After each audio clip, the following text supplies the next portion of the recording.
Hello everyone, I'm Lokya Shakti. Now let us revise Essay 299, Joint Audit of Financial Statements.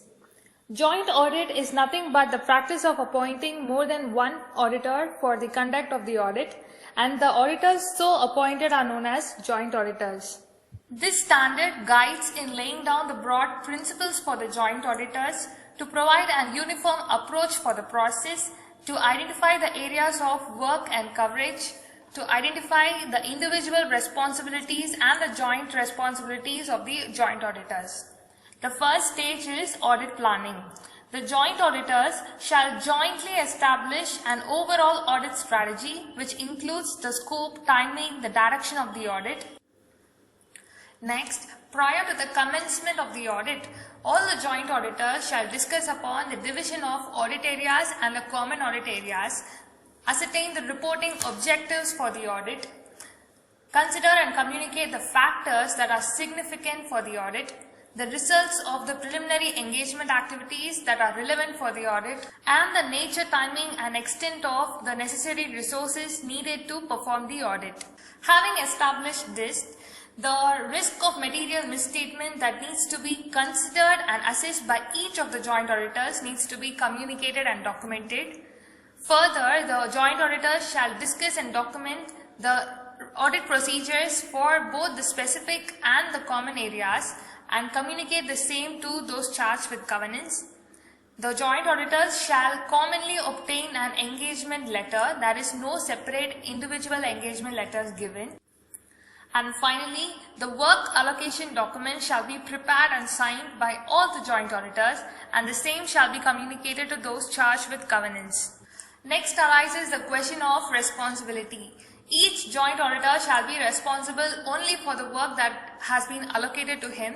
However, they are all jointly and severally responsible for the work that has not been divided, for the agreed decisions taken by all on the common areas, and for the matters that has been brought to notice by one of the joint auditors for which all have agreed upon, and in ensuring that the audit report prepared by the joint auditors complies with the standards on auditing with regards to the guidelines given by the ICAI.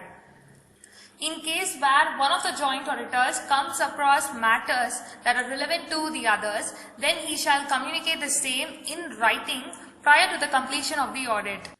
Each joint auditor shall be responsible for the nature, timing and extent of the audit procedures for the work allocated to him. He shall study and evaluate the risk and the internal control that exists in the allocated areas for him. And finally comes the stage of reporting. The joint auditor shall provide with a common audit report, and in case where a disagreement arises on the opinion, the disagreed joint auditor shall provide with a separate audit report.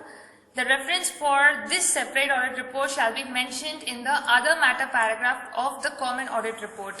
The standard provides that each auditor shall be entitled to assume that the others have performed in accordance with the standards on auditing. Therefore, it is not necessary for them to review or test the work done by the other auditors, and that the joint auditors have brought to notice regarding the departure from the applicable financial reporting framework or any other significant observations that he has noticed during the audit. And before finalizing, all the joint auditors shall discuss and communicate their respective conclusions that would be forming part of the content of the auditor's report.